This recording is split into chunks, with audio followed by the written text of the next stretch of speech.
guys, Jurassic Junkie here, and it's f***ing warm. Welcome to the Friday Night Rant.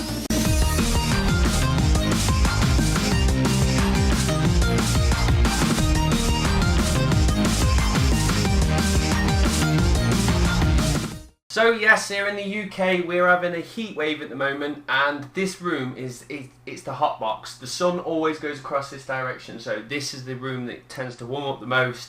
Combine it being small, combine it with a PC fan going, and then on top of it I have two light setup things going on here, so this room is absolutely unbearable. And I do apologise that I am going to be sweating and wiping my brow for this entire video. So let's get something cool down this, and today we have Sierra Nevada Pale Ale at 5.86%. Is that a little wet? I'm not a fan. It's alright, it's definitely drinkable, but I couldn't drink me. I don't know actually. It's grown on me already. I'll leave that there while I debate if I actually enjoy that or not. And let's kick on with some information. So starting off, Xbox One, mainly because that is what all the news is about. PlayStations tend to be quite quiet and just doing its little thing. Nintendo's doing what that does, and Xbox again is in the news. So first thing we know is the CEO Don Matrick is now out, and Julia Lawson-Green is in. Now when this news first came out, I kind of agreed with it, because Don Matrick is a person that I don't think has actually helped the Xbox One at all. For instance, when it first came out, simply saying that obviously you need to be online connected every 24 hours, every time somebody interviewed or spoke to him, he was kind of there just like defending and saying, well, this is this and this is that, instead of talking about the good points, because I've spoken in the past that there was plenty of positive things the Xbox One was bringing, and that was one of the downsides to it. And he kind of focused on the downside and tried to defend it instead of going, but look at all this good stuff. But I think it's his fault that it's been an entire PR nightmare because the way he's actually just gone around it. And especially when there was actually saying that, oh, can you actually play the Xbox One if you've got no internet connection? And his response is, I don't know anybody that's actually in a nuclear submarine. So it's then kind of comments that anger people and get everybody all kicking off. And to be fair, it was his fault. So he is now out and he's gone off to Zynga, which, fair enough, Zynga. Enough said, we don't need to go into how much of a poor company that actually is. The question is now, is Lawson-Green a good move for the Xbox One? Now Lawson-Green's done many of the stuff with the Windows 7 and Windows 8, and she doesn't really have much of a gaming background, which to be fair, yes, is quite worrying.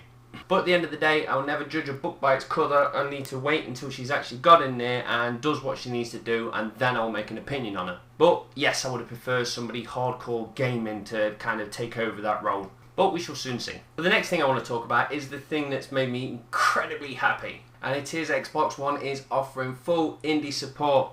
Because there was a bit of rumours saying there wasn't really going to cater for the indie market, and now they said, yes, we're going to give you information, support, we're going to allow you to actually self-publish, which is all great. And the best thing of all is they're actually doing full Unity support. Now, Unity is an engine that I've been using to make my half-assed games. But the point is, a lot of developers are making games now on Unity, and with Unity it makes it very easy to port games to Windows, to Linux, to whatever flavour of console or OS that you choose. But with that comes a price.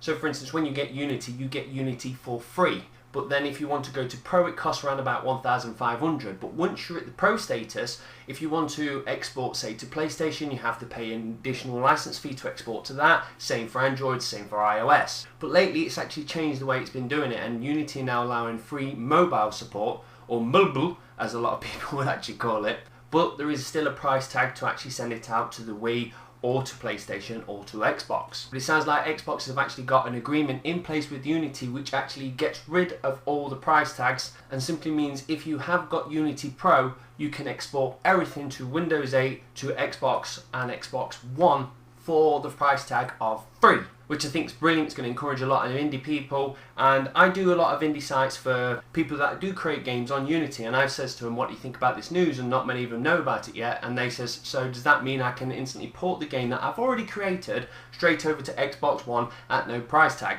Which the response is yes. Now Microsoft may take a cut out of it, which is fair enough. I expect that from absolutely everything. Microsoft are providing a platform for you to showcase off your goods and you earn money from it. I think it's absolutely fine that Microsoft takes a percentage. Now what percentage that is, I don't know. We don't even know if there is a percentage, but the point still stands. Yes, they are supporting indie, and yes, they've got Unity on board, which is a massive great thing for the indie community. The other great piece of news is the actual Xbox One is going to be region free, which is absolutely great because as we know the PlayStation 4 is region free, which only leaves now Nintendo is the only company that's actually got a region lock on its consoles and handhelds. Now at the moment there's a petition going around which loads of people have actually signed, and it's been sent off to Nintendo to ask them to change the way, so fingers crossed Nintendo will listen. And the other thing that I'm really happy about, which is just the most stupidest, tiniest thing, but it's always annoyed me, is the 25-digit codes that you have to input into your Xbox to activate a code. I've always said if I've got a Kinect, why on earth can I not just use a QR code and wave it in front of the actual camera and let it pick it up? Microsoft turned around now and says the Kinect 2 is able to scan QR codes, which is absolutely brilliant because it's the only thing is justified to have a Kinect for. See, I'm only playing, I understand some kids will enjoy it, but for me, I'm not that bothered about Kinect. But if they're going to force me to have it and it comes with my console, I'm actually quite happy. I can just scan a QR code in front of the camera and not have to type the codes in. Small thing I know, but I did actually talk about this about a year and a half ago, how much it actually annoyed me. But the one thing I do want to say is, again, Kinect, not a big fan of, but if this Kinect is coming, there is just one thing which I just don't understand why enough games don't utilise. Now, when Kinect first showed its face, the original one, they were saying, look how you can scan in your skateboard and scan in your face and scan in this, that. And that never really came to light. Now, the only time I've actually really scanned my face into a game is when I had the crap Microsoft camera. And that was utilised quite well. I think it was in Rainbow Six or something like that. I scanned my face in, which was quite cool. And also in Burnout, when you used to clip people online, it used to send a photo of your face to that person just as you actually crashed. Now, since them days, it's actually got worse and worse and worse. Nothing utilises cameras. So I'm hoping the next leap forward for next gen is going to be utilise those cameras, scan my face in. I've seen it in Kinect Sports where they scan your body in, and okay, that's a step forwards, but I want it in my FPSs, I want it in my car racing games, I want it in my Skate 4. I want it in absolutely everything. Scan my face in, let me be in the game. It would just be so much more immersive to see their faces running around with me. So, to bring you up to the last piece of Xbox news I want to talk about, and I need to have the tablet here because there's lots of numbers and figures I need to throw at you. Now, the Xbox 360 has got a beta dashboard update, and I've applied to be a beta user, and now I'm actually on it. The reason for this is because they've banished the Microsoft points and replaced it with pounds and pence, which is something I've always wanted. So, I'm now on this new dashboard and I've noticed some very weird things, and it's the prices of games. Now, for instance, when I go to buy an indie game, it feels like I'm actually paying a bit more money. So I thought, right, I'm going to go out and actually convert points to pounds and see where we're getting stiffed. Now, these numbers are going from if you actually purchase Microsoft points direct from Microsoft. Now, I know you can get them cheap from Shop2 or Game or wherever it is, but the point is, if you just buy them through Microsoft, you can purchase them in 500, 1,000, 2,500 and 6,000. Now, the thing is, I never actually knew about this until I actually worked out how much a point is worth. If you buy 500 or you buy 6,000, they're actually worth the same. You don't get a discount for buying a shitload more, which I think is actually quite bad of Microsoft. But the point still stands. After working out how much you spend to get your points, it works out that a point is worth 0.085 pence. So an eighth of a penny, not even 1 pence, is a point. So, knowing that it's actually worth less than a point, when I was actually buying my indie games at 80 points, therefore the conversion should say that I'm going to be spending less than 80 pence. But the weird thing is now I'm actually spending 89 pence for an indie game, so therefore it's actually gone up. So again, I've done a little bit of converting, and the way that works is now 80-point indie games are worth 89p, and they used to cost 68p when you convert it back to points. So we're being stiffed. But then the weird thing is, if you actually buy a 400-point game, so for instance The Walking Dead 400 Days, that's now being charged at $4.99, and it used to cost $3.49 again when you used to convert it back. But then the weird bit comes, if you buy a 1,200-point Microsoft game, so for instance Trials Evolution, you're now paying $9.99, whereas back then 1,200 points was actually worth £10.20. So we're now getting the big expensive games cheaper with this conversion. So at first I thought, well, it's all over the place. Some are more expensive, some are semi, and some are actually cheaper. But then the weirdest thing was, then I actually went onto the tablet, because the tablet's not been converted across, so therefore when I look at Microsoft's website, I actually get it in points. When I look on the Xbox, I get it in pounds. And I actually looked on the tablet and I noticed one episode of Walking Dead Season 1 was 400 points, and this Walking Dead 400 Days is also 400 points. But then when you actually go onto the tablet and look onto it, one of them is at $3.29 and one of them is at $4.99, which means there isn't actually a set value for how much 400 Microsoft points is. It sounds like Microsoft are just chucking any old number out there at the moment. So if you could follow all them numbers, I think what it is, at the end of the day, we are in beta mode, so this can be changed. But to be fair, I can't understand why it's even got to this stage, because if I was going to do it, I'll say, look how much a penny is worth in points. Let's convert that across to pennies and points and just keep it the same. So fingers crossed that's going to get dialed out, because to be fair, I don't want to be paying more for my indie games than what I am already, even though a lot of games are actually worth it. One finger death punch. So moving on to Nintendo. Now first thing I want to talk about is there is a big tournament called EVO, where they get a lot of gamers together, they play lots of games and they stream it online. And it's annoyed me what Nintendo have actually done, because one of the games that was actually going to be showcased and played by actually the people is going to be Smash Brothers. Nintendo turned around and says, we don't want you to actually stream Smash Brothers. In fact, we don't even want you to play it at your tournament. Pull it. Which makes no sense. Again, this is Nintendo getting free press. They turn around and actually says to people that you couldn't upload videos to YouTube because it was going to put adverts on it. Now, luckily enough, we shut their mouth off and they've actually retracted that now. So yes, we can do it again. And now here is a company that's going to do a big tournament, stream it online, watch everybody having fun on a Nintendo product, which therefore may actually stimulate growth in the company and people go out and buy it, and Nintendo turn around and go, no, we don't want your free advertising, stick it. But luckily enough, we did what we did in the past. We got very vocal, and now they've retracted it and says, okay, you can. But the point still stands. If we wouldn't have said it, they would have banned it. And I don't understand Nintendo's decisions. Because to be fair, I don't really see very many Wii adverts, 3DS adverts, over everything, because 3DS is booming, but I don't see many Wii adverts, I don't see many people playing it, and any chance they get to actually kind of go, look, it's still here, they should grab that by the horns and not go, no, don't do that. So with that in mind, I've decided that I'm probably never going to get a Wii U because it looks like, what the hell? So yes, I've got a Wii U. Well, Joe's got a Wii U. But I have to say, I haven't actually played it as much as I wanted to. Now, I kind of expected this simply because the games that are out aren't for me.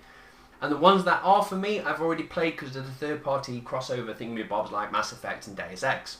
But we brought the 8GB model instead of the 32GB model because our idea was, either way, hard drive's going to get full. If it's 8 or 32, it's still going to get full. So we got the 8GB model, but we didn't expect when you turn it on, you do a 4GB update, and then after 2 demos, that's the hard drive full. So already we have run out of space. Hooray!